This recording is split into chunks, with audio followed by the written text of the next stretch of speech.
and welcome back to the Essentials Club channel. I'm Maddie and today I'm doing something a little bit different. I'm not going to be taking you through a tutorial, but I thought I would prep you for what's about to come. So if you've been watching this for a while, you might be used to this background for my tutorials, but things are about to change. So my partner and I have been saving for the past couple of years and we have just bought our first unit together. So with that, obviously a change of scenery is going to be coming. There's going to be lots of DIYs with just home things that we'll be adding to the space. Also, I'm going to be showing you behind the scenes of the renos that we do to it. We're going to try and do as much as we can ourselves and then leave things to the professionals where need be. So I'm really excited to take you through the process, and today I'm going to be introducing you to the space as it is when we bought it, which is like a hot 70s mess. It's like adorable and I love it. And sadly, it just hasn't been as maintained as well as it could have been. It's like over 35 years old and it's a bit stanky. There's a lot of just like stains and chips and all sorts of things everywhere. So yeah, time to get in there and clean it up and make it our own. And we're going to take you along the journey and show you our design processes and how we approach things, give you a bit of a backstory about how we saved and our journey into that. When I show you the apartment, I'm going to show you like what we're going to plan to do in each space and how we're going to do it in stages as well. But I have been looking forward to this day literally for so long now. Ever since I was a teenager, pretty much I've always wanted to buy my own place, but just never really had the intention or the savings plan in place to be able to do it, and then we finally switched over to making it possible. So I'm like, it feels surreal at the moment, but I'm so bloody excited. We literally get the keys today, so I'm gonna go pick that up, take you to the apartment and give you a little walkthrough and show you through that.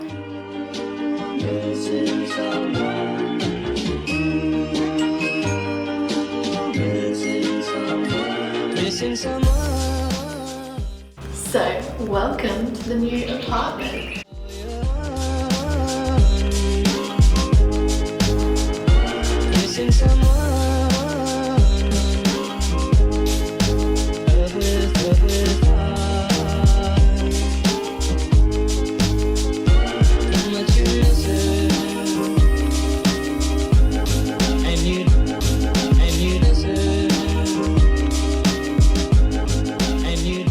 So this is obviously the kitchen. This will probably be one of the final spaces that we end up doing up. First of all, we're going to take out this cabinetry so that when the people come to paint the walls next week, that's already out of the way and we can just paint it nice and white and patch up behind it. Then with this section, eventually we're just going to replace the cabinetry and kind of keep the similar L form. We're thinking about even widening this part, so instead of it finishing here, have it finishing out here, so you've got extra cupboard space that you can access from this side. Who knows if that's a good idea, but it sounds good for us, and that means we have more storage space, and eventually we'll add some more floating shelves in there. So that's the plan for the kitchen. Our vinyl flooring that the guy just came and quoted is going to replace all of here, pretty much everywhere, all here into each bedroom, and then we'll tie the bathrooms which are over here. But that's the plan for here. This is the outdoor area. I love these tiles. They are so cute. So obviously because of that's like a body corporate shared area, we have to keep it like that, which I have no problem with because that's freaking adorable. We're gonna put our barbecue over here.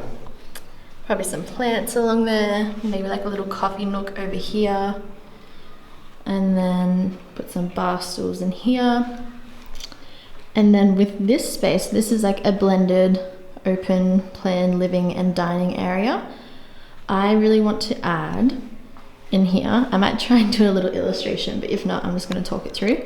I really want to add a bench seat that goes like along there and along there, so it's like an L shape, and then like a nice long table that sits in here, and maybe another bench seat or stools over here and like a stool there. It's pretty much where that is right now. That's going to be the dining space. And then over here, I don't know, this might all change when we start living in this space, but at the moment it makes sense.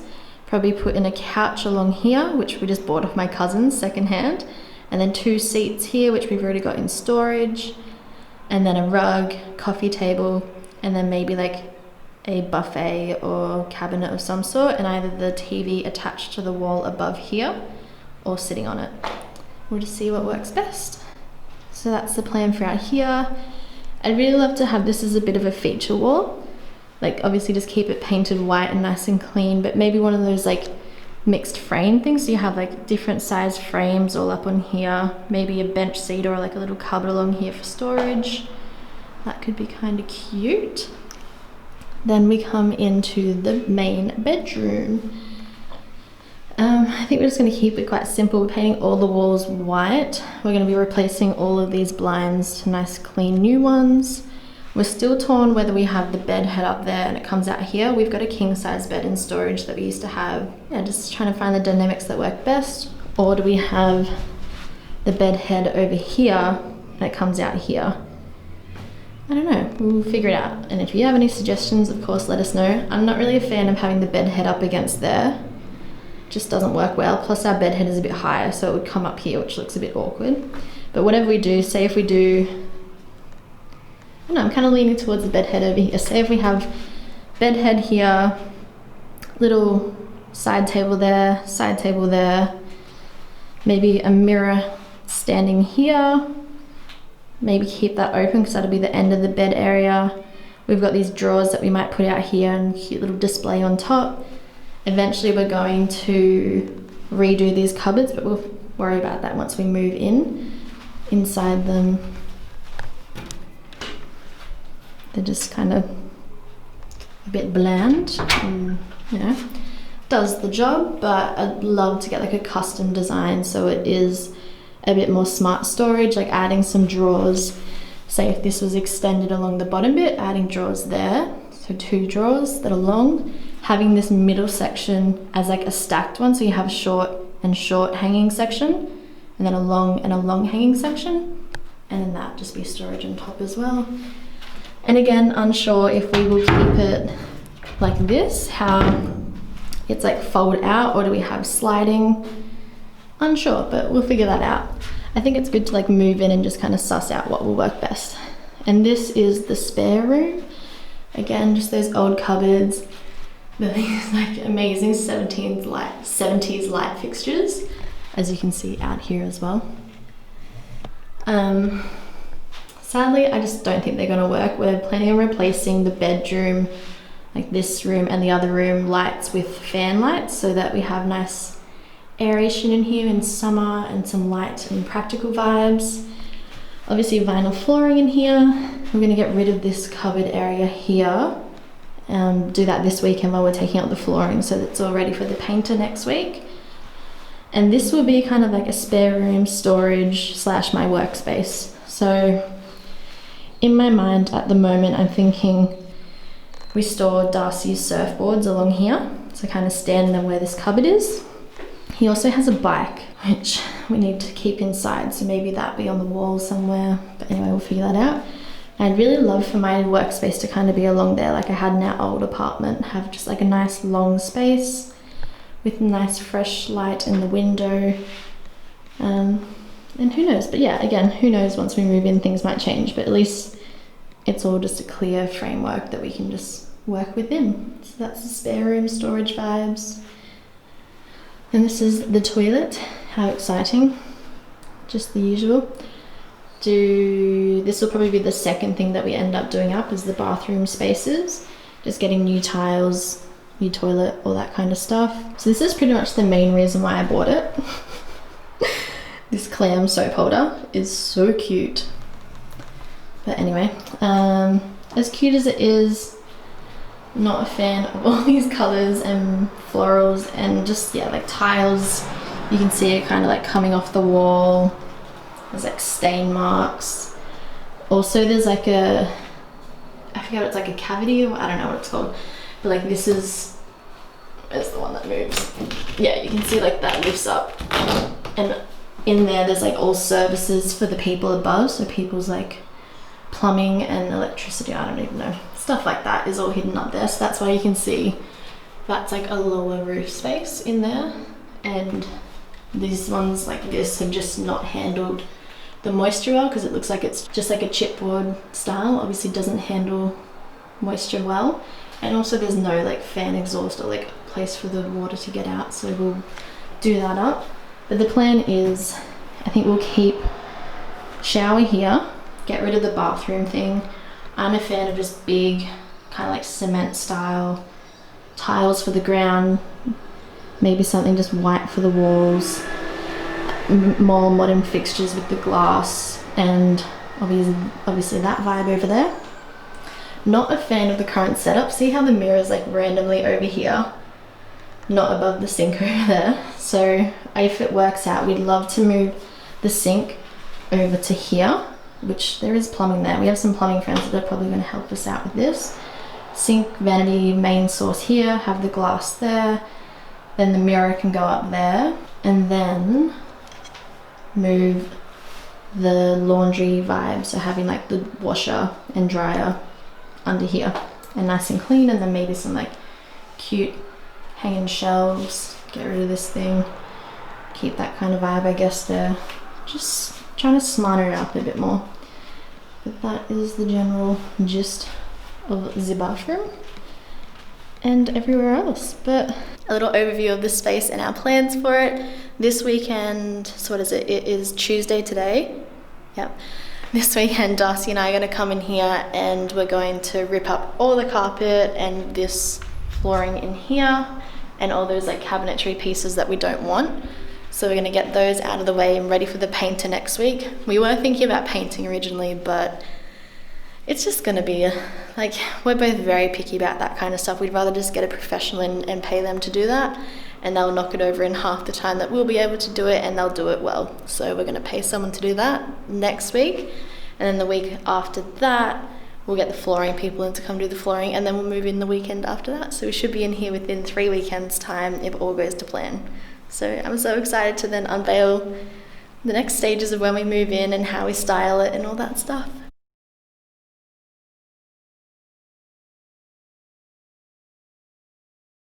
So what did you think? How cute is it? I love all the little retro details throughout. There's just a few like practical things, like in the chandelier things that hang, like Darcy almost runs into them because they're so low, and whoever's lived there before just hasn't really cleaned the walls, and the carpet has been there since day dot, so who knows what's sitting amongst there. So I'm just much more at ease getting rid of most of the stuff and keeping the right details throughout and then making it our own. We are going to go in this weekend and start ripping up the carpet and removing the cabinetry, and then I'll show you the behind the scenes of that in the next video of when the renos start. But today, along with obviously the walkthrough of the unit, I thought it'd be cool to like talk about the mystery land of buying your own place. Like, we always see these YouTube stars or people buying these mansions because we obviously know they've like come into money through their amazing successes. Like, good on them, nothing bad with that. But yeah, I just wanted to talk you through us, like the reality. We both have just like average earning jobs, how we've had to overcome like bad money habits, overcoming debt personally for me, and just like little tips and tricks that we did along the way that might help you. And obviously I'm no financial advisor. Please don't take this on as actual advice. Go see someone to get personalized feedback for your situation. This is just my experience and what worked for us. If it inspires you, like, well, that's awesome, but yeah, go see a professional before you go ahead with anything. Don't take on my advice. So now we get into the fun part, the money talk. I'm such an open book about finance. I think because I work for myself and I've surrounded myself with people who work for themselves as well, we are just very, like, we're willing to talk about it because it helps each other out in our situations. Because I know the more we talk about it, the more it becomes normal. And like, there might be things that help other people, which I'm more than happy to do. So at the end of the video, I'm going to tell you how much we bought the place for, the breakdown of our deposit, our extra savings that we're putting towards renos and all that. And then obviously in future videos, I'm going to talk you through our budget as well, like maybe even our ideals of what we went into it thinking we would spend and then what we ended up spending, just so it like open book, so you know what it's all about, and maybe it helps you along your journey as well of buying and saving for your own place. So Darcy and I met when I was like 15, 16, he was like 17, 18. We met working at one of our jobs, and we are both just people that as soon as we could have started working, we both did. I've just always had this drive of knowing that as soon as I have a job, I have my own financial freedom. Darcy and I, pretty much when I finished school, I moved up to the sunny coast with him. We're both from the Gold Coast, but he had a job up there and I moved up there straight after school. Best thing I ever did, because it just taught me, first of all, how to figure out how to pay rent and bills and all that stuff on my own.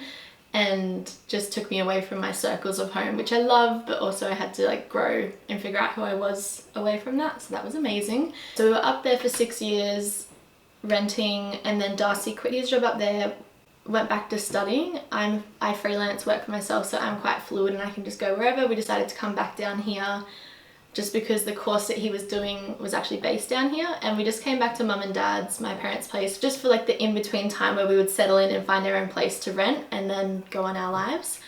But we also have a dog, and it is freaking impossible to find a pet-friendly place on the Gold Coast, and we're not, I don't know, I'd rather just stay a couple and not have to share a place. So finding a place just the two of us and our dog that wasn't a ridiculous amount. Like, we'd find places that had like a perfect backyard and they'd be like, sorry, not pet friendly, and you're just like, anyway. So that's why we stayed here for an extra year. We just realized we might as well just buckle up, save for as long as we can until we get our desired amount for a deposit, and it ended up taking us just over a year, which is really exciting. Like, if we were paying rent and bills somewhere else, it's definitely not as much as we're paying for board and storage, and we pay for all of our own food here and all of our personal bills and stuff, but just want to make that sure that we're not living here for free, and like not everything is getting paid for us. We still have outgoings, but yes, of course, very privileged in the fact that it's less than what we would be paying in rent. In my money journey, there's definitely a defined turning point. I can see that's where I became more aware of my financial situation and where I started to implement like strategies and just have a bit more intention, which ultimately led to this point where we had enough money to buy our own place. So moving away definitely highlighted a lot of negative patterns with my relationship with money. I had a credit card from 18 years old. I don't know why, but for some reason, pretty much when I finished school, I was like, I'll get a credit card. That's just what you're meant to do. That was definitely one of my biggest negative habits, was living beyond my means, having this fallback system, but not having a good relationship or a good system behind that. I was working, interning and studying, and didn't have the best income to fit within my lifestyle. I didn't really cut down as much as I should have as well. I just kept living like normally, and obviously with a credit card you can keep doing that. I wasn't like spending stupid amounts, but just definitely not being smart with it. So that eventually just bit by bit kept building up. I got up to about 8K debt on my credit card. Yeah, that was pretty heavy to realize. It was just a bit of a slump. Trying to figure out who I was. I wasn't financially free. All these things just like weren't ticked off for me. I could have just gone and buried my head under a pillow and cried and done nothing about it, but instead I decided ignorance is not bliss with finance. The more that you ignore it, the more that it builds up and becomes a burden later. So what I did, just sat down and taking ownership of where I was at and facing it, and then figuring out a plan moving forward. Once I figured it out, like balanced out the outgoings, income, and then how much debt I had, I then came up with a plan that made sense to me. Obviously this doesn't make sense to everyone, but every time an invoice came in from a client, I would put a percentage of that towards my debt, I would put a percentage towards savings and bills, and then I would put a percentage towards obviously general spendings and whatnot. And just having it split out like that, I knew every time I got an invoice like that immediately happened. I couldn't touch any of it until those bits were paid off, and then that was my amount that I could then use for general life. I obviously had my credit card, but I stopped using it and just made sure I only used my actual money that I was earning and living within those means. Obviously that means a bit of sacrifice, learning to say no to things, reining in the belt a bit in some areas. So having that breakdown, I then started setting like realistic goals. Like, I had a really shitty car at the time, so I knew I needed to save maybe like $5,000 for a new car. I made sure that I paid off my debt first. I did that in about 6 months, doing that breakdown. Paid off that $8,000 or $9,000 debt, whatever else I had owing to people, and then was actually up a bit and started saving again for a car and did that same thing. So now that I wasn't putting a percentage towards the debt, I could put that percentage back into savings and general life. And then I just got hooked on this whole, I can live within my means, I can save, and I can still have a good life. This is when I started my blog, The Essentials Club. I figured out that most of my spendings were just going to fast fashion clothes, which ethically I do not agree with and haven't agreed with, but there's just such this system where you kind of get numb to it and you're just like, oh, I'll just buy this stuff, and it's like, I don't agree with how they make it, their process, their way that they design it, the constant drop of new stuff that we always need to have. So that was a very big thing I had to break through, was figuring out that I don't need every new piece every new season. Like I'm so happy having my go-to pieces in my wardrobe that will last me 4 years, that are timeless and trans-seasonal, so I can layer up and whatnot. And also, like, I've had a passion for sewing since I learned in high school, which is over 10 years ago now.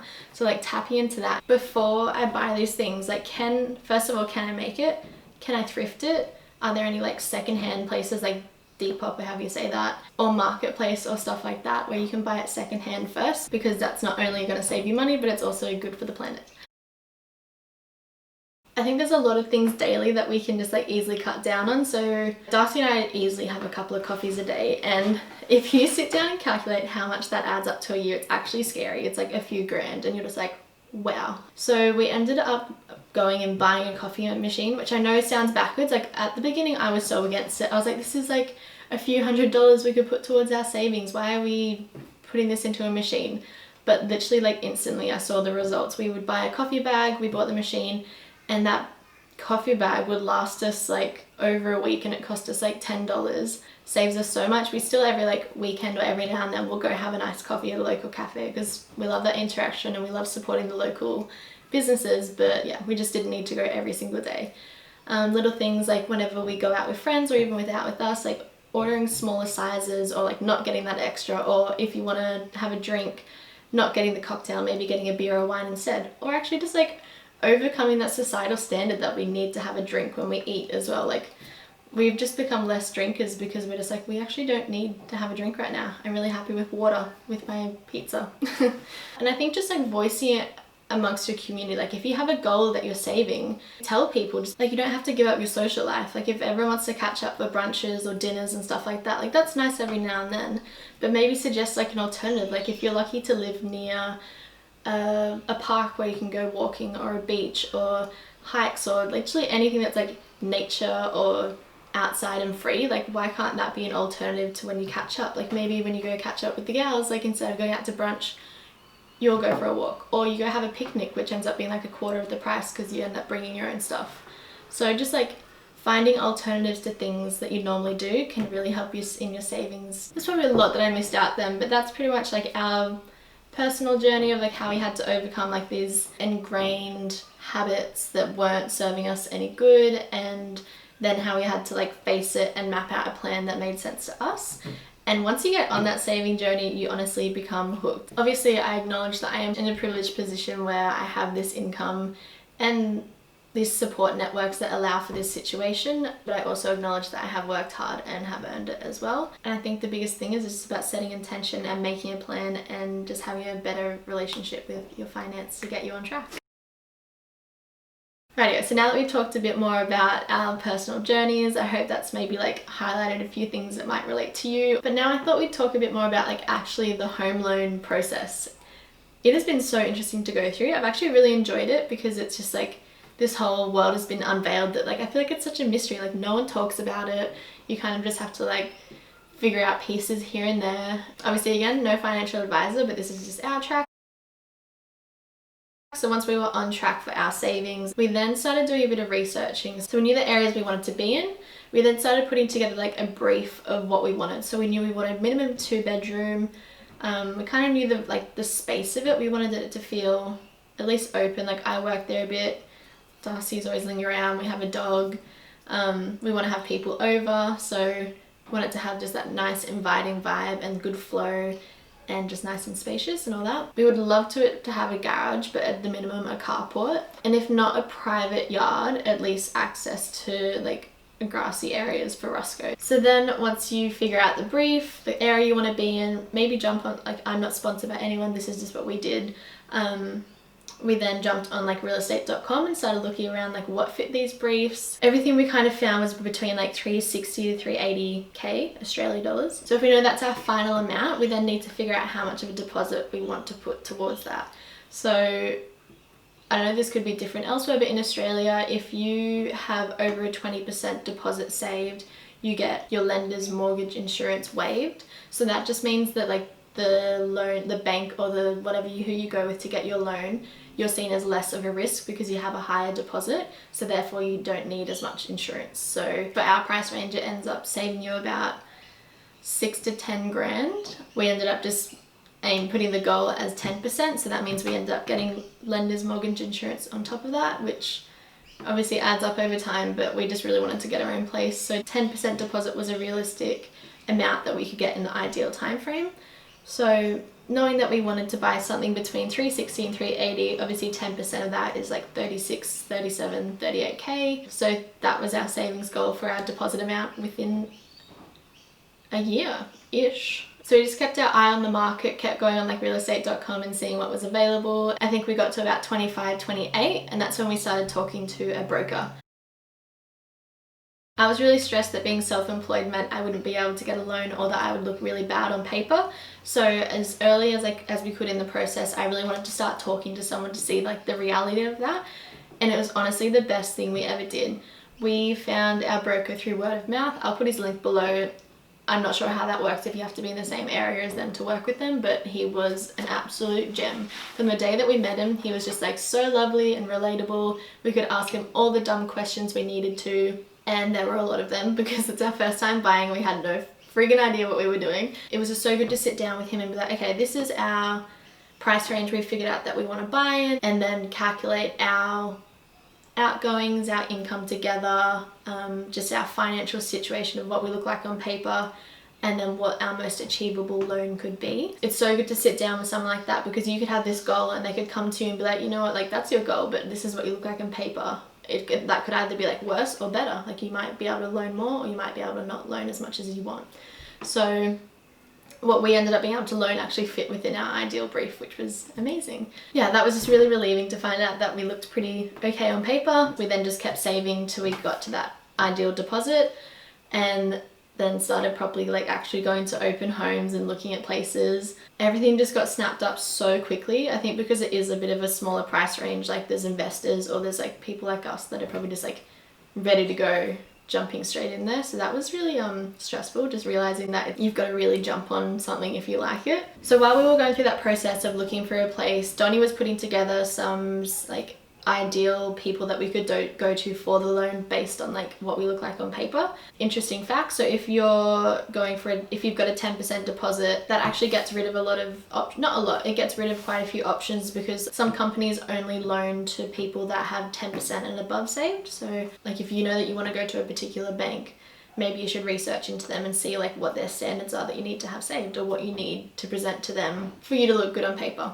So yeah, that was really interesting, finding out like who our ideal people were to go through for the loan. And then another interesting fact, which I feel like just isn't talked about, our goal was the 10% deposit to save that amount, but there's all these other expenses you need to have. If you know this is your amount that you want to save just for the deposit for the loan, you then also need to have legal fees, which depends who you go with, but it can be from like 1,500 plus. You then need to have your pest and building inspection, which depending like how big the space is and what you get is from like 200, 250 plus. There's also bank fees that get added onto the total loan amount. Like it doesn't come out of your pocket, but it bumps up the loan amount. So you might have 36 grand saved for this 360 grand property, but because there's all these other expenses, it actually brings down your deposit amount. If it's coming out of that, whatever you want to save, calculate all these other expenses that need to come through with it. And that's where like a broker or a financial advisor or someone in that realm is really good to have, because they can be like, okay, this is what you need to have set aside as well as your deposit, which is very fascinating. That's just the buying process. And then once you've bought the place, there's also, if you want to have money for renovations, if you've got stuff in storage or in a place where you're at now, like you need to either pay someone to move it there or hire something, or figure out that plan of how you're going to get it over there. It's a freaking hard process, because you think it's just this amount that you need to save, but there's so much more you need to be aware of. And that's where a financial advisor comes into play, because they can map it out for you as well. There's so many weird things we learn at school, and then we don't get taught about taxes and like loans and like all these little things that would actually benefit us in life. And yeah, it's just fascinating. So obviously there's a bit of like general talk around our experiences, and I hope that helped. Even though I kind of touched on it, I thought I'd break down like everything that we did going into it. Obviously we started looking around within our brief, like what was available. It was the first one that we both walked into and both just had a good feeling and could just like really visualize our lives in there, and like the details and like how we would lay it all out. So it was up for 370 and gave him an offer of 335. So they ended up coming back and being like, it's yours for $345. Darcy and I were expecting them to go up to like $350, $360, so we were just like, yeah, like where do we sign? We're beyond stoked for that amount. We had 36 saved, luckily, because we were aiming for that higher amount, but then by the time all those extra fees came out, it came down to like pretty much just over 10% of deposit. So next videos is going to be talking you through the reno process, like just showing you the behind the scenes of us working our butts off to get that done. And I'm going to break down all the pricing for that as well, because I think it's, again, just another world where you're like, what's the reality? How much do you pay for all this stuff? I'm so excited for this next chapter with Darcy and our little pug Roscoe. If you want to follow along like more of the behind the scenes, I've started an Instagram page for it called Alter. There's like 4 underscores and then native. I'll put the link below as well. Eventually we'd love to Airbnb this place out when we go traveling and whatnot. If you ever want to come to the Southern Gold Coast, we'll have a place for you to stay probably like early mid next year. So that's really exciting. Obviously all the new tutorials and sewing stuff like that's going to keep going, but it'll just be over in that space eventually. Thank you so much for joining in on this, and I'll see you guys soon.